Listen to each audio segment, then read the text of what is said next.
You can't even feel jealous.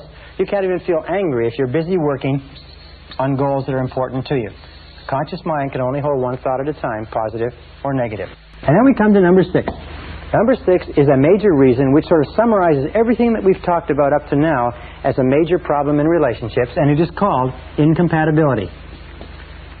Incompatibility means that you and the other person are not compatible.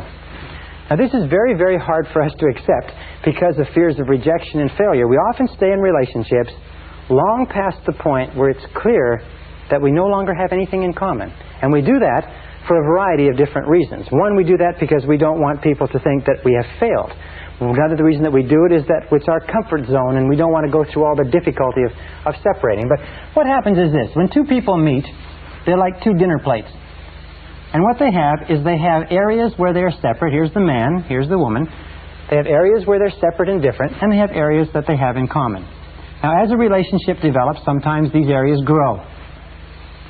And so when they finally get married, they find that they have an enormous amount in common, and sometimes they have areas out here that they have which are separate. As the French say, vive la différence. Long live the difference between men and women. However, especially in our 20s, as we grow and evolve and change rapidly, what can happen is that we can grow apart.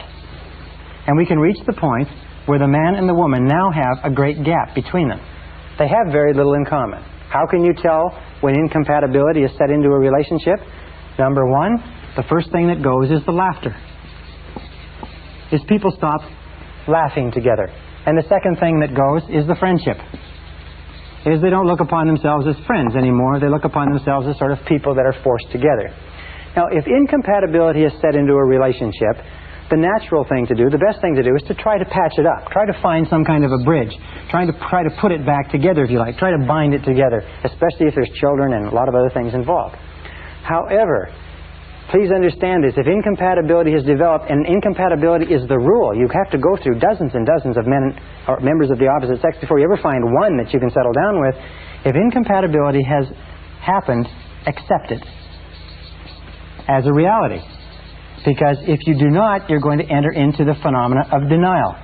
And the denial is going to cause tremendous stress and resistance and unhappiness. Number 2 is, remember that if it has happened, no one is guilty. Just because you are no longer compatible with the other person doesn't mean that there's anything wrong with the other person, and it doesn't mean there's anything wrong with you.